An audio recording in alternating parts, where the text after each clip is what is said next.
Hello and welcome to Trade Insider, a podcast series brought to you by the International Chamber of Commerce Academy. My name is Priyanka Satapati and I will be your host for today's session. In 2020, the ICC Academy partnered with the Enhanced Integrated Framework of the World Trade Organization.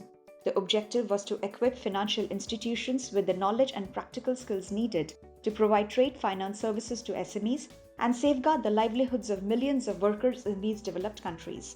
It's been a year since we collaborated, and today in this episode, we have with us EIF's Deputy Executive Director Annette Ssemuwemba, who was instrumental in setting up the Trade Finance Initiative, and Endris Negus, a monitoring and evaluation expert at the Ministry of Trade in Ethiopia.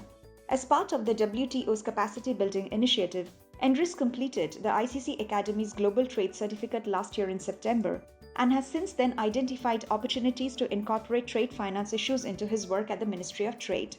We will be starting the session with our first speaker, Annette. Annette, a very warm welcome from the whole team here at ICC. We are thrilled to have you with us today. Hello. Hi. Hello, everyone. Good morning to you. Good afternoon.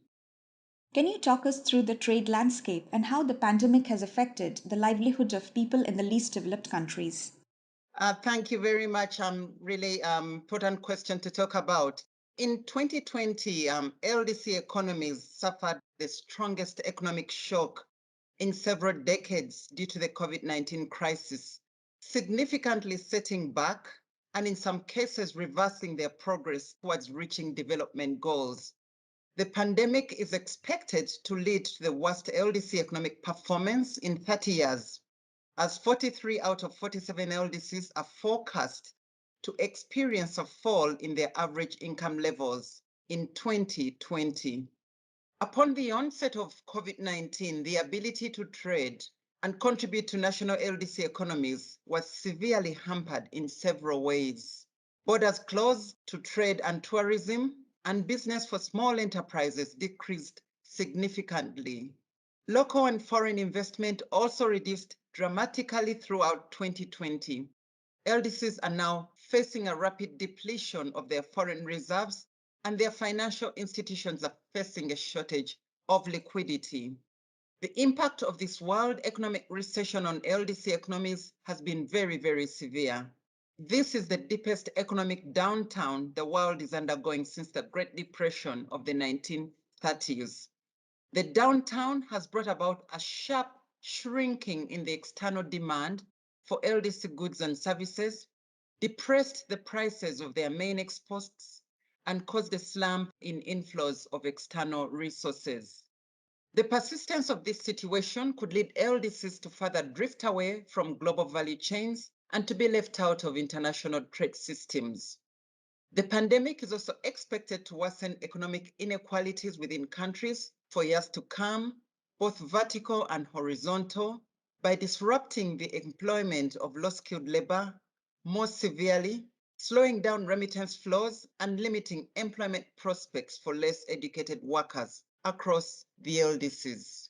One instance of this is in Myanmar, where job disruptions as a result of the pandemic has affected approximately 51% of employment in the manufacturing sector.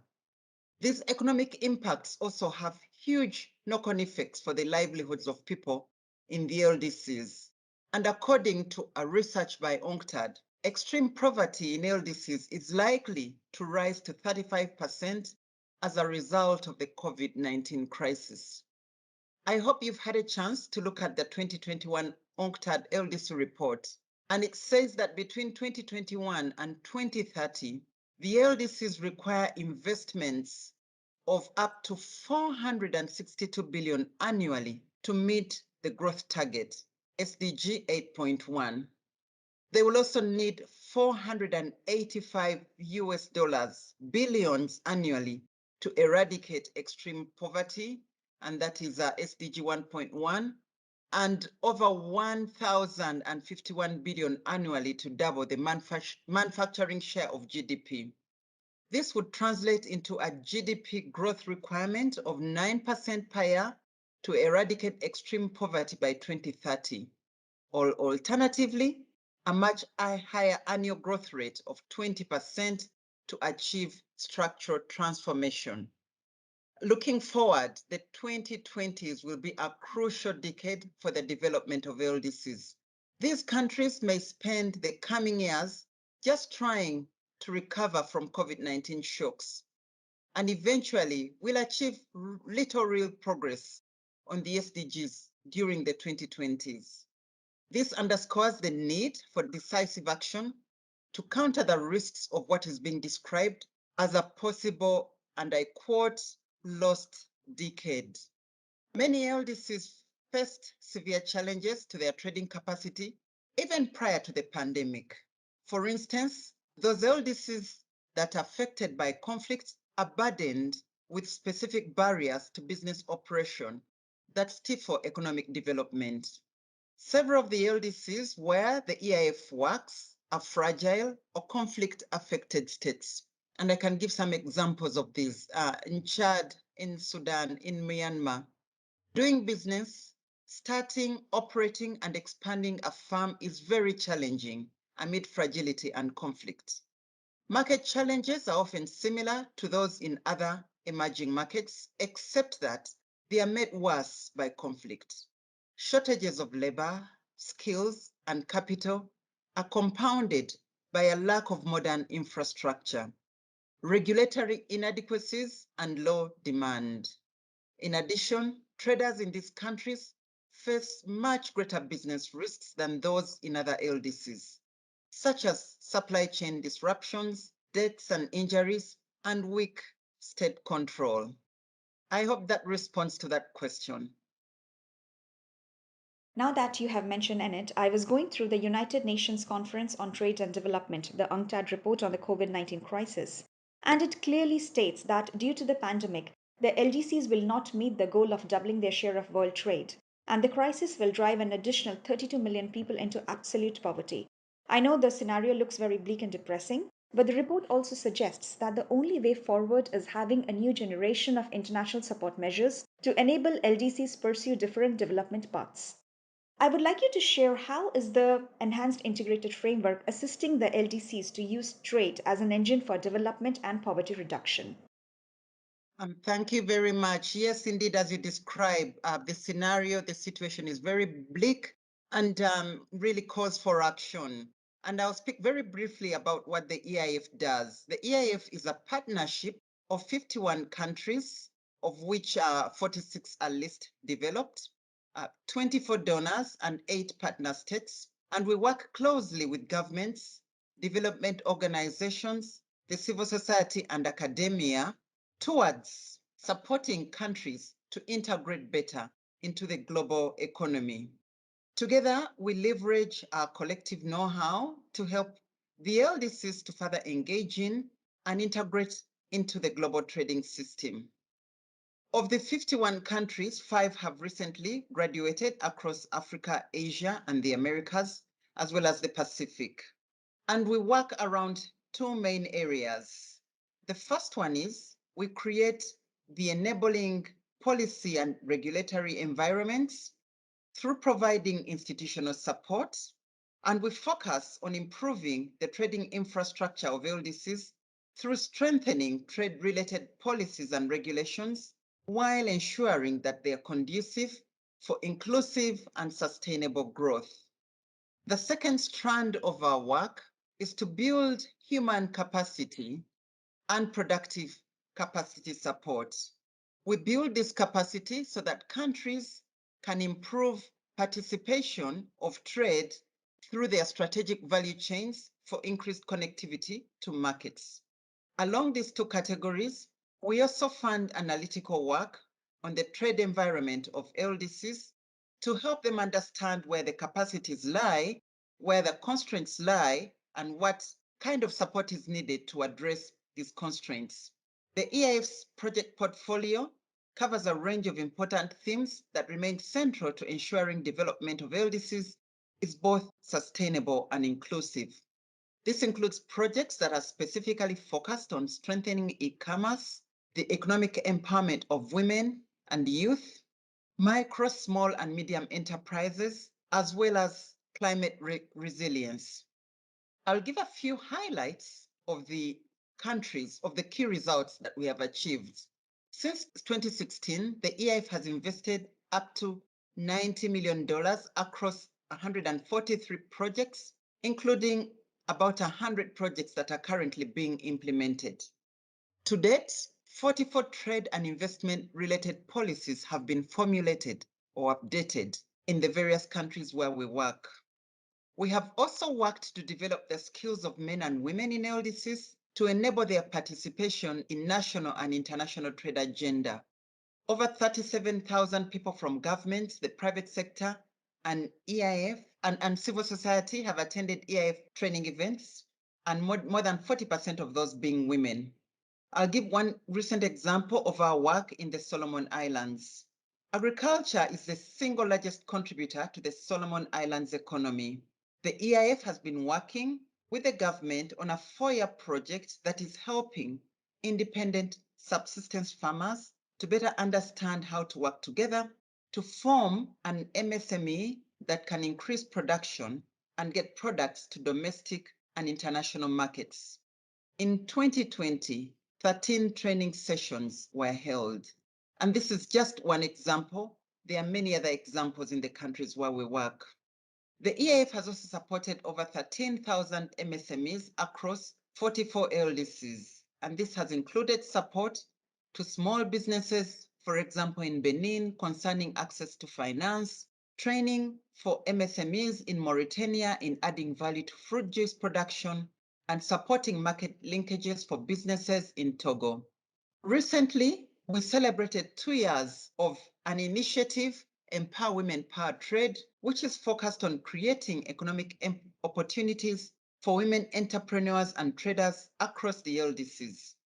Since 2019, the EIF has seen 88,000 women trained in value chain practices, 10,000 women adopting new technologies, about 809 women participating in trade fairs, as well as 17 gender-sensitive trade and investment-related policies have been developed in EIF countries.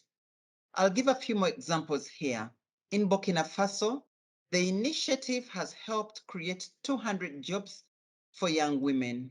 The network of women shea butter producers of hot basin and cascades has been supported by EIF through trainings and new materials, which has led to an increase in the quality and quantity of their shea butter production. As a result of this, since 2018, their total production has increased from 400 to 1,000 tons of shea butter every year, and their annual revenue is more than $2 million. In our program of support in Southeast Asia, more than 300 women entrepreneurs across Bhutan, Bangladesh, and Nepal have acquired better knowledge of e-commerce and digital marketing following from EIF training. Coming to our topic on trade finance, why is trade finance so important for least developed countries? Access to trade finance is vital for developing the trade capacities of LDCs. According to research by the World Economic Forum from their Global Trade Enabling Report, access to finance is one of the top 5 domestic constraints to a country's trading capacity. Without trade finance, many small businesses cannot trade and compete. The lack of local access to trade finance is recognized amongst WTO members as a key obstacle to economic diversification. Trade finance is usually a high volume and low cost source of finance. The risk of default is small, and although this risk level does not vary much across countries, underdeveloped financial sectors in LDCs have not been able to provide sufficient and affordable trade financial services. And as a result, there's a significant gap between the supply on one hand and demand of trade finance on the other hand. The global trade finance gap has grown to an estimated 1.7 trillion US dollars from 2021. In 2021, from 1.5 trillion in 2018, due to the impacts of COVID-19. And this is according to recent research from the Asia Development Bank. I'll give an example of some of EIF's experiences in Zambia to illustrate the importance of trade finance. The EIF and ITC have been working with 200 women in Zambia over the last 2 years through its She Trades project. This project aims to support budding fashion designers, attend international trade fairs, and to have organized courses on supply chain management and e-commerce. But despite positive gains, financing has emerged as a major issue for these women business owners in Zambia. High interest rates on loans from development banks range from 30 to 35%, and gaps in knowledge have prevented women from accessing the finance they need to expand their businesses and to tap into international markets. Despite the opportunities that the program of support that we have provides. Another challenge is in finding collateral to banks. As many women businesses and owners, it is difficult to provide the level of collateral requested by banks, and so they opt to go with microfinance loans, and these charge a lot. This creates delays to business growth as the expenses are often higher than the income earned. And this is why trade finance is really an important topic for us at the EIF. Excellent. It has been identified that access to trade finance is both a priority and a limiting factor for economic diversification. I would like you to share your insight on this. Yes, really important question. Trade finance is both a priority and limiting factor, and I've described some of the challenges earlier. So maybe in responding to this question, we can look at what actions can be taken to reduce the trade finance gap and improve access in LDCs. Capacity building measures are key to helping local banks comply with new financial regulations as well as developing new technologies. For capacity building and country support to be well targeted and effective, country diagnosis is necessary. An important part of EIF's work is conducting evidence-based research on the trade landscape of LDCs, which in turn informs policy and ensures that LDCs integrate into the global system effectively. Through our diagnostic trade integration studies, the EIF has developed a rich collection of evidence-based research on the significance of trade finance in the context of LDCs. One such example is EIF's recent DTIS in Cambodia, which was completed in 2019. A key finding from the analysis was that access to the appropriate trade finance instruments will be crucial to not only expand Cambodia's competitiveness and ensure a sound and stable business environment, but also to promote the country's efforts to diversify trade. The study identified significant barriers for access to small businesses in Cambodia, noting that while a range of trade finance products are in theory available already and are in principle open to MSMEs, in practice, they're only distributed very selectively. Only a few large companies or conglomerates are in position to display the financial statements and documentation for collateral in order to benefit from most trade-related lending. The issues of collateral-based lending is one of the most significant domestic challenges hindering access to trade finance in LDCs. Improved understanding on this issue, as well as building knowledge on innovative funding mechanisms, are important components in narrowing the trade finance gap. I will now give another example of our ongoing DTIS work in South Sudan. And this DTIS is being implemented in collaboration with UNDP. As you will know, South Sudan is one of the poorest countries in the world, ranking 186 out of 189 countries on the Human Development Index. The country has been riddled with conflict over the last decade, and economic development has been severely disrupted as a result. The DTIS update will assess the implementation of trade policies and programs and will also identify prevailing challenges that continue to limit the role of trade in driving diversified growth, job creation, and poverty reduction. This will mean addressing challenges on both the supply side as well as institutional impediments to economic growth. In a report generated by the program, Access to trade finance was highlighted as a key constraint. The business environment in South Sudan remains one of the most challenging in the world. Conflict throughout the country has exacerbated challenges as disruptions to trade routes and conflict-related market disclosures has led to inflation and difficulties in business continuity. Small businesses, particularly hard hit by the limited access to trade finance, and a key of the objective of the analytical work that is being undertaken is to explore trade finance alternatives to ease access to credit for MSMEs, especially those engaged in key productive value chains. That's excellent, Annette. So we spoke about the global trade scenario. We did speak about the trade finance. Let's move on to the educational bit of the podcast. In 2020, the Enhanced Integrated Framework of the World Trade Organization and the Islamic Trade Finance Corporation partnered with the International Chamber of Commerce Academy to launch the Trade Finance Initiative, which aims to strengthen the least developed countries' understanding of trade finance issues. Can you provide our audience a brief overview of this project? Thank you so much. Yes, and we're happy with the partnership. We're really pleased to engage towards supporting countries to address and understand these trade finance issues. Clearly, to us at the EIF, investment in knowledge building is vital to improving LDC access to trade finance. In September 2020, we partnered with the Islamic Trade Finance Corporation and the International Chamber of Commerce Academy to launch the Trade Finance Initiative, which aims to strengthen LDC understanding of trade finance issues. Over the course of 1 year, the initiative has built the trade finance knowledge and networks of 10 representatives from 8 LDCs across Africa and Asia.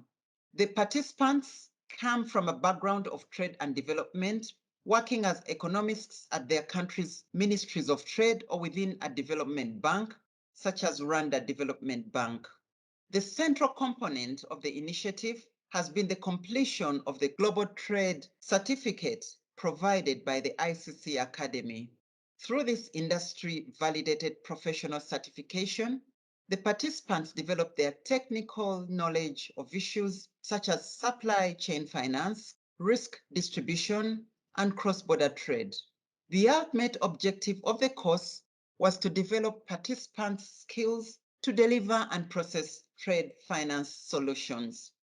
EIF, alongside ITFC, provided mentoring support to the participants in their completion of the course, providing one-to-one guidance, as well as check-in meetings with the entire cohort to share experiences and learnings between participants.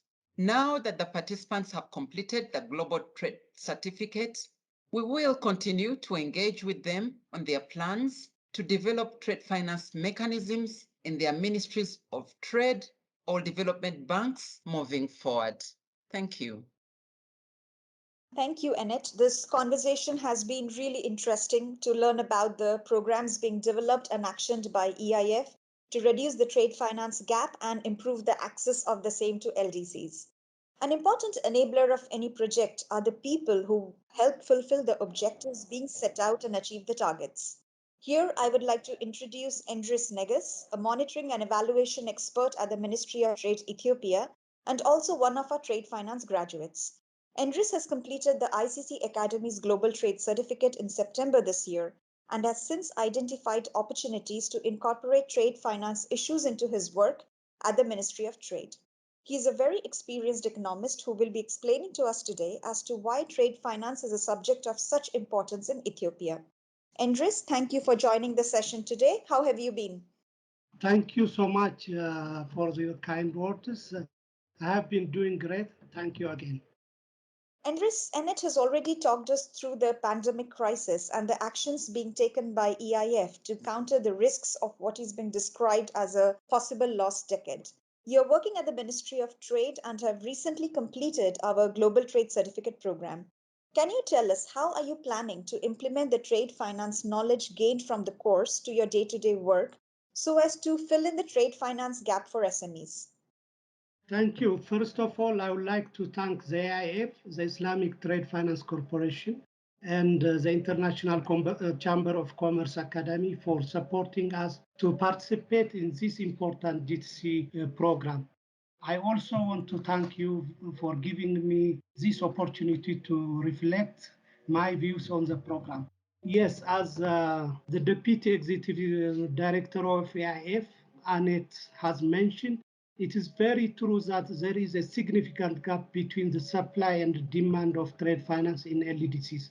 And Ethiopia is not an exception in this regard. SMEs who are also vulnerable to various forms of shocks are especially affected most as a result of several binding constraints, including lack of appropriate collateral to pledge for loans, underdeveloped credit infrastructure systems, such as modern collateral registries, secure transaction framework, and credit reporting system. Addressing these binding constraints will require long-term and conscious effort on the part of the government. Inspired by the trade finance trainings, I could see that the AIF program could contribute its part on addressing such challenges. In this regard, we at the Ministry of Trade and Regional Integration are planning to increase our resource mobilization efforts that will support SMEs financially. For this, we have included in our SACP proposal, which we hope will be approved by the IIF Executive Secretary very soon, one activity to develop a resource mobilization program and submit it for funding to potential development partners currently actively operating in Ethiopia. We have also a plan to support training at building the capacity of key financial sector stakeholders to help them recognize opportunities to propose supply chain finance techniques as potential solutions to the need of SMEs. In this way, we hope to facilitate the mobilization of funds for our Tier 2 projects, which, of course, SMEs will be the major target beneficiaries. Can you also describe your experience with the Global Trade Certificate Program? Anything in particular that you really enjoyed or you feel was highly beneficial?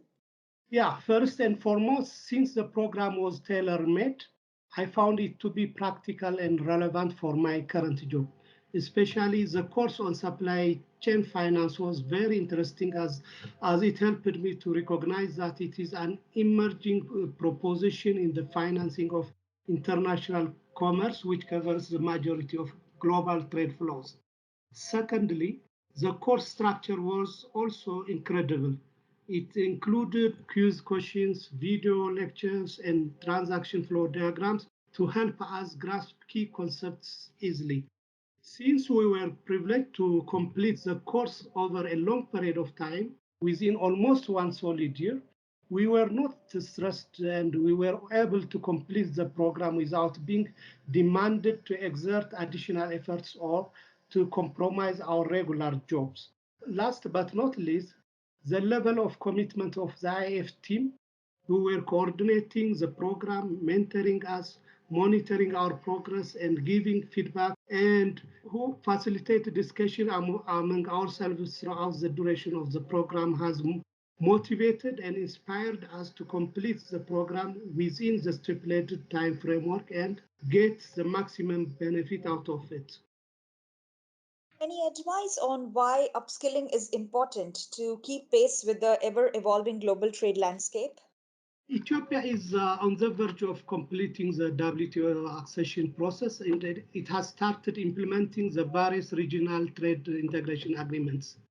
If we only focus on these matters alone, the level of competence needed to speed up the accession process and to increase the bargaining power of trade policymakers, trade negotiators, and trade practitioners in the country is obvious. In this regard, thanks to the generous technical and financial support of the IF, many skill upgrading activities and awareness creation programs are conducted around these matters at country level.